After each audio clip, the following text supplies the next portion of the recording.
I'm Monita Rajpal in Hong Kong. Welcome to Newsstream, where news and technology meet. How much did the U.S. president know about alleged NSA spying on world leaders? Top U.S. intelligence officials are set to get grilled about the government's surveillance programs. The hearing on Capitol Hill comes amid widespread anger abroad and questions at home about what President Barack Obama knew and when. The latest sticky issue, allegations the National Security Agency, or the NSA, spied on world leaders. Well, new intelligence documents have just been declassified under the direction of President Obama. He has ordered a complete review of foreign intelligence gathering. Jim Sciutto reports. President Obama would not confirm the NSA was spying on the phone calls. Germany is sending intelligence officials to Washington to demand answers. Meantime, the German Interior Minister suggests there could be legal consequences for anyone found to be involved in the surveillance of Chancellor Merkel's phone. Donna Magne shows us where the spying may have occurred. That windowless section at the top of the U.S. Embassy right in the heart of Berlin is... Details of the NSA surveillance programs came from documents leaked by Edward Snowden, the former NSA contractor. The journalist who first reported on them, Glenn Greenwald, recently sat down with CNN's Christiane Amanpour. Find out what he told her later here on Newsstream. In Beijing, authorities appear to be investigating Monday's deadly car crash in Tiananmen Square as something more than an accident. A Jeep plowed into crowds at the famous site. 3 people inside the car and 2 tourists were killed.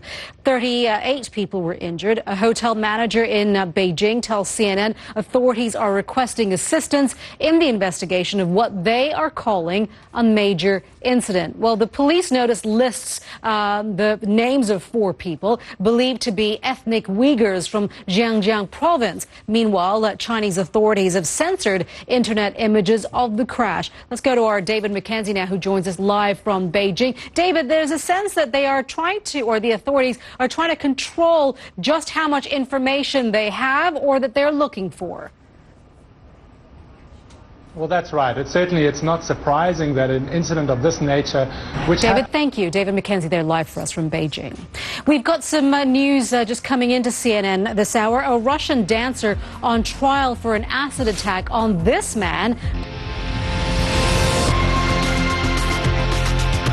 You're watching Newsstream, and this is a visual version of all the stories we've got in the show today. In just a little while, we'll go live to Moscow for the very latest on the trial of that ballet dancer we've been talking about, accused in an acid attack on the Bolshoi's artistic director. He pleaded not guilty just a short time ago. But first, CNN has gained exclusive access to a new report that says the number of terror attacks around the world soared last year, and the trend is expected to continue.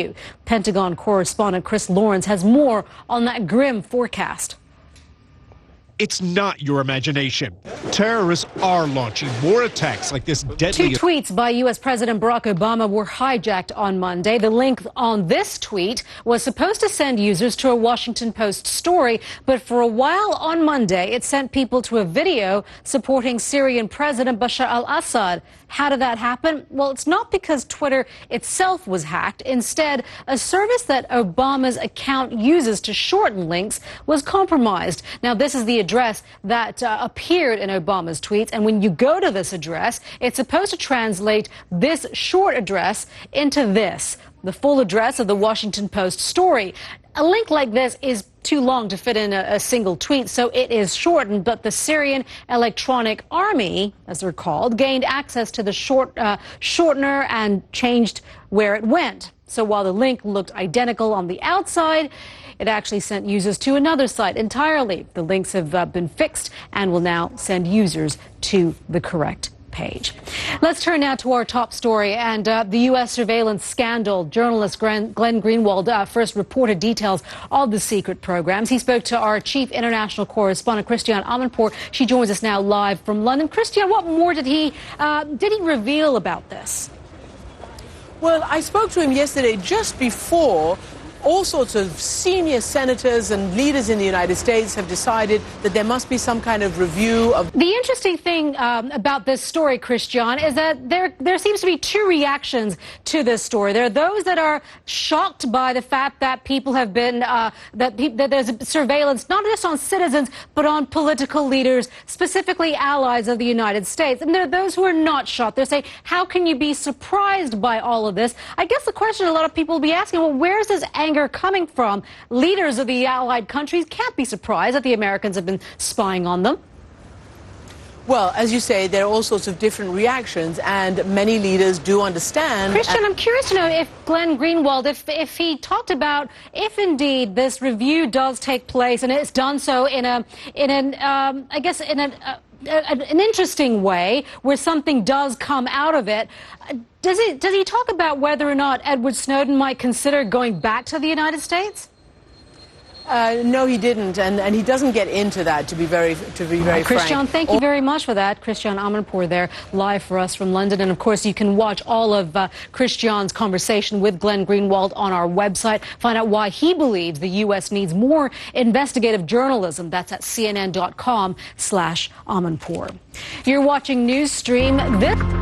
I'm Monita Rajpal in Hong Kong, and you're watching Newsstream. These are the headlines. America's top spy chiefs will be facing questions in Congress later today. Just 100 days, the Russian city of Sochi will host the Winter Olympics, but preparations have been largely overshadowed by controversy over the country's anti-gay propaganda law. It bars distribution of information to minors that promotes same-sex relationships. Some advocacy groups have called for a boycott of the games. President Vladimir Putin, meanwhile, met with International Olympic Committee President Thomas Bach in Sochi on Monday, and Mr. Putin made clear that everyone is welcome at the Games. Well, some Russian government officials have said previously, however, that the controversial anti-gay propaganda law would be enforced. Let's take you to Moscow now, where the famed Bolshoi Ballet company is at the center of a drama unfolding off stage and in the court. Black joins us now from outside the court in Moscow with more on that. Phil?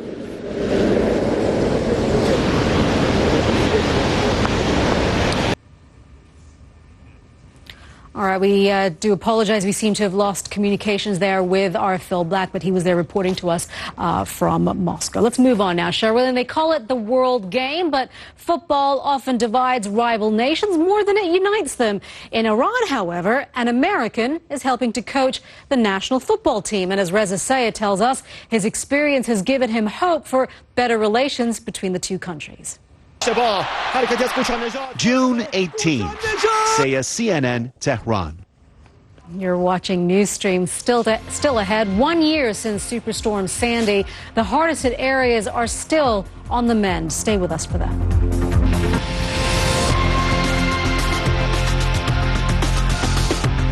On Leading Women, we go to Sierra Leone with a woman who is working to improve the lives of children around the world. Jasmine Whitbread is CEO of Save the Children. She spoke to CNN's Becky Anderson.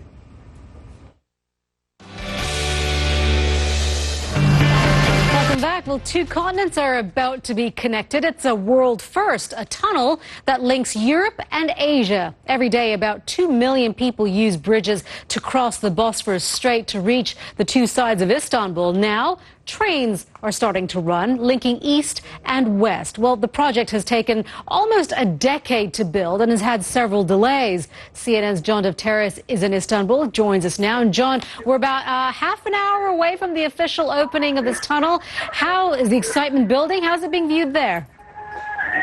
Well, it's interesting, Monita. We're on the Asian side of this in the city of Uskandar, which is from Istanbul. Well, 1 year ago today, deadly superstorm Sandy slammed into the United States East Coast after wreaking havoc in the Caribbean. Hard-hit areas are still recovering, and the scars from Sandy remain. And you can find this gallery of before and after photos on our website.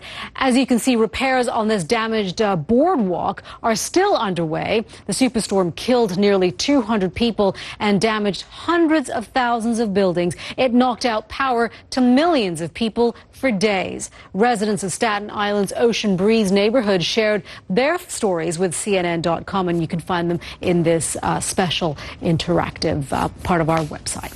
And let's get a little bit more now on Sandy. Mari Ramos is at the World Weather Center. And Mari, we're looking on a year on. Give us a little bit more an idea what there was and where we are today. Let's go ahead and look at the pictures there. Let's go ahead and start with this one right here from Superstorm Sandy. We didn't get to see you. We understand that you had some problems there with your camera, but we heard your lovely voice, so at least we had some of that. So we thank you very much for that, Mari Ramos at the World Weather Center. Now, if you've been following news from the U.S., you'll have seen the political fight over Obamacare and the glitches associated with the website, but there has been a major change to this site. You may be able to see it. Jeannie Mose explains. Those twinkling eyes, that inviting smile. Well, if you're a Star Wars fan, you have to see this. 30 minutes of never-before-seen footage from Return of the Jedi has been... Before we go, the ultimate photo bomb, but the unwelcome guest in this photo opportunity really comes out of nowhere. Here's a couple of fishermen proudly displaying their catch when an enterprising sea lion just jumps up and Newsstream. The news continues here on CNN. I'm Monita Rajpal. World Business Today is next.